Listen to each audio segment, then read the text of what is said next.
watching.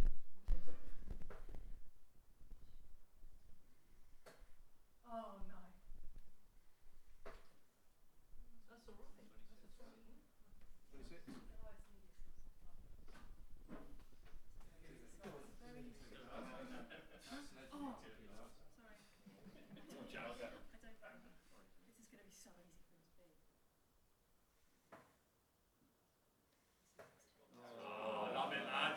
That's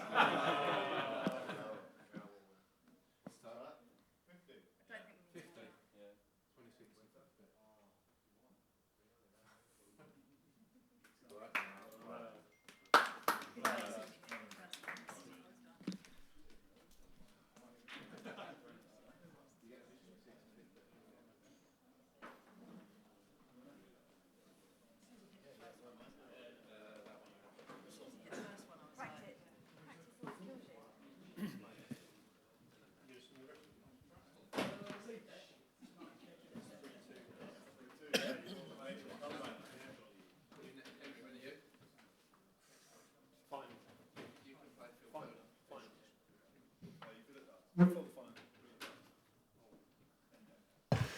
Okay, good afternoon everyone and welcome to this press conference with Jarrod Bowen. As ever, if we can take through a maximum of 3 questions each and we'll get around as many as we can. And once again, we'll have a little embargo section at the end. So Rob, get us underway. Hi Jarrod, good to see you. Listen, you featured in both of England's 2 opening games, and when you look at the masses of wide attacking talent that there is in this squad, just how big a compliment is that for you?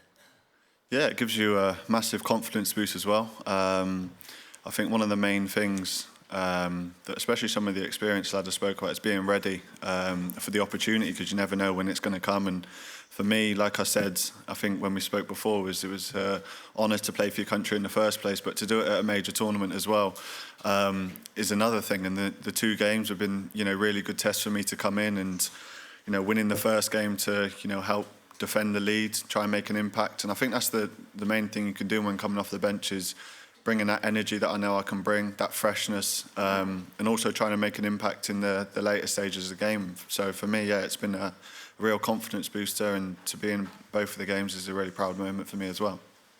It feels like there's a lot of negativity around in the media and maybe with some of the England fans as well after those first 2 performances. Is that a bit harsh when you're still unbeaten? And I wonder what the mood's like in the camp. Yeah, no, mood's really high, and you try not to get involved in the outside world, because what we've got is a real tight group, a real togetherness, and like you said, we're sat here with 4 points, and it's probably the standards that we've set that it's not 2 wins, but it's still 4 points. We're still top of the group, and we're still in control of our own destiny. And we go with Tuesday's game, win that, and then we're going into the knockouts. But there's a lot to get to that win. They're a really good side, a lot of respect to them, and I think every game is so different. It's my first tournament, but the teams that you come up against all pose different threats, and Serbia were very direct, had a lot of crosses in the box, and Denmark were a lot more technical, I thought. But again, I guess that's tournament football, and the teams were really good opposition. So we know Tuesday will be a difficult game, but we know what we have to do, and we're calm about it. We're not sat here with 2 games, 2 losses, bottom of the group. We're, like I said, still in a really good position. So looking forward to the game Tuesday, I think. The manager said that the squad generally has some fitness issues, and 2 vital players in Jude Bellingham and Harry Kane seem to be struggling a little bit. How worried should we be about where those 2 are at right now? No, I wouldn't be worried. You're coming off the back of a really big season. The games that we've had are quite, I think it was 4 days after the Serbia game that we played the other night as well. So I think it's challenging for everyone. I think everyone was out on their feet, especially after the second game as well, that quick turnaround of the games. And like I said, that's when it's important that everyone's ready for their opportunity, because you never know when it's going to come. And everyone's in a good place. They're just running a lot, so probably tired. But no, everyone's in a good place, and I feel like everyone's ready when needed. Jarrod, hi. Henry Winter. That was your 50th game for club and country the other night. You played more than 4,000 minutes this season, 69 hours. How have you kept so fresh, physically and mentally? Probably the twins keeping me busy when I'm away from football. But no, I just enjoy playing football, know what works for my body in terms of recovery. probably been more disappointed this season. I've had a couple of little knocks that have stopped me for a couple of games, so I could have played more. And for me, it's, of course, playing football is difficult, but you're doing something that you love. So for me, it's just I want to play every game that I can. So getting myself ready, knowing what works for my body through my career that I've done, and just always been available for the games. But like I said, probably more disappointed that I've missed a couple through little injuries. Just looking at the other games out here, there's a lot of high-intensity pressing from the teams that are doing well. Can you sort of explain how England press? Because it has been a bit of a debate.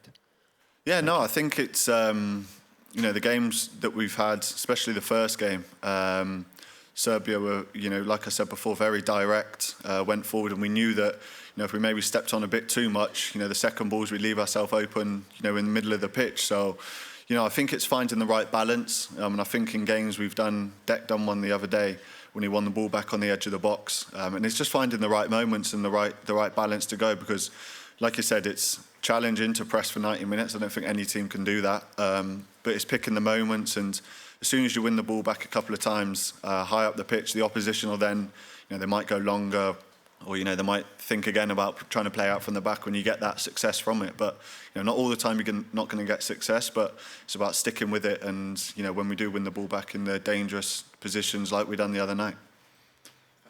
Hi, Jarrod. Faye from TalkSport. You okay? Good, thank you. Good. Suggestions from both Declan Rice and Gareth Southgate that maybe some of the players are almost trying too hard and care too much. Do you see that? I think it's difficult to say care too much, because you're playing for a country at a tournament. Of course, you want to put everything into the game, but I think it's important to find that balance of, yes, you want to be hyped up for the game, but not too much where your emotions can kind of boil over, and then not the other end of the spectrum where you're too calm and too chilled on the pitch. So I think it's about finding that balance in terms of being calm, being ready, and I think we've got that in the changing room a lot. And I think the first game was, we put everything into that to win that game. I think we spoke about in the build-up of that, winning that first game, getting off to a good start, and we wanted to win the second game as well. Of course we did, but in the end we took the point. And like I said, it's all for Tuesday now. We're in a really good position, and I've been a fan of England. This is my first major tournament. I remember watching the last Euros and the World Cup. We were sat with 4 points after 2 games. So it's the same position as before. It's calm minds around the camp. Players have been here longer than some players, know what it takes, and I think the main message is we're calm, we're ready, and we look forward to the challenge on Tuesday. What's your message to the fans? Because there does seem to be a bit of a split. Obviously, the performances haven't been how you would have wanted them, and everybody has come out and said, we can do better than this. There's a split between the fans who are being reasonable, saying top of the group and 4 points, and the others saying this is not good enough. What message do you have for them? No, listen, I get it as well. Because you want to win the games and you want to be in the best position possible. But sometimes it's not as easy as that. And the support here is like I said before, it's my first tournament, so it's my first time seeing England at a major tournament with the fans and the following that it is. And for me, it's one of the best. And yes, we're disappointed that we haven't won the game, but I think, like I said before, those are the standards that we've set. We want to win these games. We want to win as many games as possible. But it's not given to you as easy as that. There's always a process that goes into the game. The build-up, getting to the game, and then dealing with the game when we get there. So I think it's probably just a mix of that we've set such high standards that it's not. We don't expect to win every game, because I think that's a bit of an arrogance. But we're always confident in our own ability to win. But my message with your fans would keep sticking with it, keep showing the support that you have done, because for me to experience it has been incredible. So for me is stick with it, and we'll see you on Tuesday. Just one final question. Just wondering, from a psychological point of view, the mentality has been brought into question a couple of times, especially with a lot of the younger players. And I understand that there is no specific psychologist in camp. So how do you make sure, what do you do at West Ham versus what you do in England? Do you need somebody to bring that balance that you talked about? No, because I think the balance that we've got, like I said, there's some players, myself included, it's their first major tournament, and you've got players that have done 5 or 6. So, it's a real good balance. And, you go through challenges every week at your club level. Yes, it's, for your country, and it may be different, but for me, it's still the same challenges with opposition, the build up to games, the pressure of it. But I think we've been playing long enough now to understand what it takes and what it takes to play for your country and represent your country at a major tournament.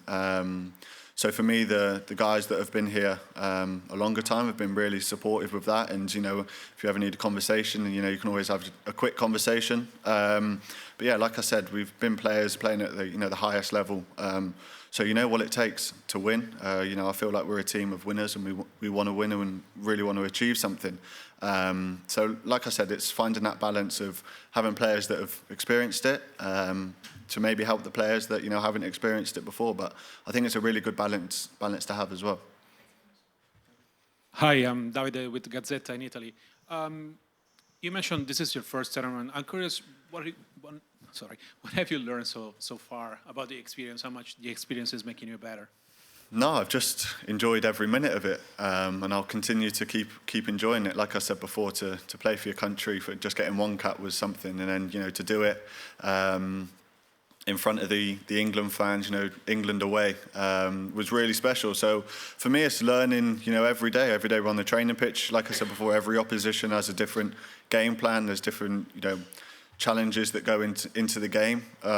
So for me, it's, of course, I've enjoyed it. I think you've got to enjoy it with your first tournament, but you've also got to be ready when your opportunity comes, when you step foot on the pitch. Did you expect to have this massive pressure of trying to win over and over again, and how are you handling it? I think as a player, you want to win every game that you play. That's, you know, for me, I've done that since I was 4 years old and I started playing football, and, you know, I'm still the same person now, still got that winning mentality of wanting to win. And when you play for your club level, you want to win. You know, you want to get as many points as possible in your domestic league. So for me, I don't think it's pressure in that way. I think it's, you want to take it on head first. You want to take that responsibility on. You want to take that honour to play for your country. So for me, it's just, yeah, taking it on. You obviously have a different role with England than with West Ham. You're a starter at West Ham, backup so far here. How do you prepare for games if you do something differently? I just prepare exactly the same. I've always done it, even when, you know, at West Ham, when I haven't started a game, I still prepare as if I'm, you know, playing the game, because if you do come on the pitch, you have to be ready and you have to have your preparation exactly the same. So for me, that's, you know, that's what has worked for me. So that's what I'll, you know, keep doing moving forward. Okay, we go James Ollie next, and then back to Jerry Lawton. Hi, Jarrod. The manager's talked about some of the players who haven't been to a tournament before, maybe being surprised by just the level of scrutiny around the team. It's obviously, as you say, your first tournament. I mean, how have you found it? Like I said before, I try not to get caught up in the outside world and try and, you know, that's the same at my club level as well. I think there's scrutiny at club level as well when you play, and I think as a player, if you want to be a winner, if you want to achieve things, I think you have to shut yourself away from that and focus what you have in the group. And I think that's the main message is, you know, for us as players, is we know what we have as a group. And of course, football is a game of opinions, and we know there's going to be highs, there's going to be lows, but, you know, it's about sticking together through every single moment. There's going to be disappointment along the way, but like I said at the start, you know, we're calm. We've got a real good togetherness, and for me, it's just I'm focused on every day on the training pitch, learning, and then when it comes to a game day, if I can get onto the pitch, it's about trying to make an impact and playing the football that I know I can do. So for me, that's my mindset of dealing with the scrutiny, if you say. So you sort of come off social media completely, do you? No, I'm not off, so I haven't deleted my socials, but I'm on there, but it's, you know, I've got friends, I've got family on there. You know, of course, I think you can get caught up. If you want to look for things, you can look for things, but for me, I don't want to look for things, so I'm not going to look for things. Do you sort of encourage some of the other players to maybe do the same, just ignore it for a month? Yeah, but I think, you don't know, we're not sat next to each other on our phones. We try to be a little bit more sociable than that. But I think every player is different. Every player's got a way of doing it, and of course, if, you know, it's affecting them, then you can say, listen, there's no point looking at that. But like I said, you don't fully know if people are looking all day, every day. You don't know that. But, you know, if it was me saying to the lads, I'd say just try and stay away from it, stay on the right mindset for what we want to achieve in this tournament. And how bad was the pitch the other day? I mean, without sort of making excuses, it looked pretty bad to play. Yeah, I thought I broke my ankle with the first 2 minutes when I came on, but yeah, it was definitely difficult. You know, it's not an excuse in the slightest, but, you know, it was something that I think Walks had a couple in the first 10 minutes where you could kind of see the chunks of grounds coming up. But bit like bad divots if you're at a bad golf shot. It was a bit like that. So yeah, it was difficult, and I think the roof was closed as well because of the weather, which made it, you know, a lot more hotter in there as well. But those are the things that you have to, you know, that get forced to you sometimes. You know, you play the conditions of the pitches. You know, it's still a great stadium, great pitch. Just the other day, it was probably cutting up a little bit more than what we've probably experienced from the first game before that. But yeah, I wouldn't want to use that as a, you know, an excuse for the game. What happened with your ankle? Did you turn on it and you thought? Yeah, I just probably running a bit too fast for my brain and tried to turn around and just kind of got my foot stuck, and I thought, oh no, I'm in trouble here. But luckily got away with it. But it was just one of those pitches that, you know, you can kind of get your foot caught in the ground and it'll come up against you. But luckily I survived. Psychologically, that must be quite difficult though. You just come on and then within 2 minutes you think, hang on, this surface, I can't trust it, you know. Yeah, no, it definitely makes you think, you know, you're not sprinting, you're going to slow down a little bit before you get to the target where you are. But yeah, it was certainly a welcomer to the game for me to sprint after the ball and yeah, nearly twist my ankle out of place. But no, like I said, all good. Thank you. Thanks, James. Jerry Lawson, then Eric. Hi, Jarrod. Hi, mate. I've got a mic, I'm okay. Good luck on Tuesday. Thank you. We've seen Danny in the crowd giving you great support. Could you just talk about the support she gives you and what is it? What does she tell you? Does she give you any instructions or is it just a bit of love? And Yeah, no, I mean, she's not telling me tactically what to do. She ain't got a clue. But no, Danny, my mum, my dad, my sister, my brother, my two mates have all been out here. And like I said, it's my first tournament, so for them to come and, you know, see me representing my country at a major tournament is for them probably the pinnacle. So yeah, Danny's been great with, you know, travelling in and out, back home to Germany, back again, getting back late. Obviously, I'm sure everyone's heard the story of my dad in the camper van. So he's doing all the hours up the, I don't know if they're motorways in Germany, I don't know if that's the right word, but driving up there, the four of them. So all of them that have come out have been, yeah, really supportive. But yeah, like I said, no tactical info from Danny. has he turned up in the camper van at the hotel? What, my hotel? Your hotel. No, I can't get close to that. No, he's just been, I don't know where he's been, to be honest. He just kind of parks it up somewhere. I said take the England flags down just in case it gets, you know, the windows might get put through if the wrong fans come across it. But no, it's definitely been, they've enjoyed it. It's been long days for them, but with four of them, they can all kind of drive along the way and take turns in driving. I think him and my brother fell out by the time they were 5 minutes up the road. So you can imagine they've got, I don't know how many hours, and they've already fallen out. So, but no, it's like I said, it's for me representing my country at a tournament, and then for them to come and do it that way, the way they're doing it, is really special for them as well. And what about father-in-law? He's not known for a man to resist a tackle on his TV and Hollywood career. A massive England fan. What advice has he given you about the tournament and specifically perhaps about Tuesday? No, no kind of advice. You know, that's not the kind of route that, you know, people close to me go down. It's just more, you know, enjoy it, do what you've been doing, and play with a smile on your face. And that's been the same thing. Always gives me a message of good luck before a game, which is really nice. And I don't know if he's coming out to the games or not. I'm not sure what his schedule's doing. Hopefully he's not on the pitch. I see him 2 foot to someone the other day in Soccer Aid. But no, like I said, nothing in terms of advice and, you know, not how to play football, but, you know, in terms of the game, it's just more good luck and enjoy the game. And that's, you know, him and my whole family as well. Thanks very much. Thank you. Thanks, Jerry. Pass across to Eric there, and then we'll go Pierre. Hi, Jarrod. Eric Peters, Bill Germany. So how important will it be for England to finish top of the group to avoid a possible clash against Germany in the round of 16?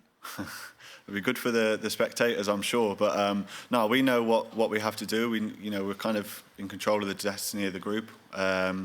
And, you know, every game that we play, we want to win. It's not about, you know, trying to avoid teams. You know, to be the best and to be winners, you have to beat the best. So, you know, for us, it's wanting to win every game. So the game Tuesday, we go there wanting to win that game, of course. You know, I don't think it would be ever in our mindset to, you know, say we're playing for a draw. For us, we're, like I said before, a group of winners. I truly believe that.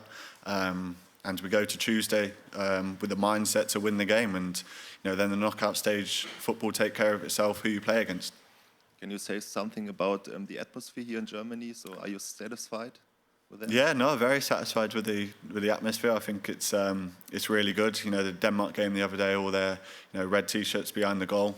It was some spectacle, and obviously the England fans away travelling as well have been loud as anything. So yeah, it's been a really good atmosphere, at the stadiums. Thanks, Eric. And we'll finish the live section with Pierre. Hello, I'm Pierre from French newspaper L'Equipe. Just one question about your hotel. Do you enjoy it? And it looks like a bit isolated, and I was wondering in which extent does it help you maybe to be far from the external noise and to focus on competition? Yeah, really important, and that's what I think the managers try to do. Keep it, try and keep it homely. And then when it's down to the training pitch, it's about this is work time, and I kind of have that split of this is for your relaxation and chill out time, and then when it's down to the training pitches, it's work time. So that's been working really well for us, and yeah, it's been lovely stay so far. Thanks. Sorry, one more in the live section at the back there. Hi, Jarrod. Abraham Romero from Spain, from El Mundo. Are you watching the rest of the tournament? Which teams do you think are doing better? And especially, what do you think about the Spanish team? And if Jude has told you something about it. Thank you.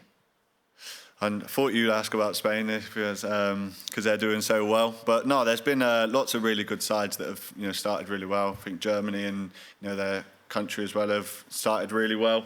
There's a couple of underdogs that I've been really impressed with. Turkey played the other day, and I thought that was Turkey against Georgia was just all-out war, and I thought it was brilliant to watch. So there's been lots of teams that have started really well, but it's still early days. We're 2 games in. So lots more opportunities for games to come up. But yeah, of course, Spain are doing well. I'm sure that's why you asked the question. Okay, we'll end the live section there. Now move on to a very short section about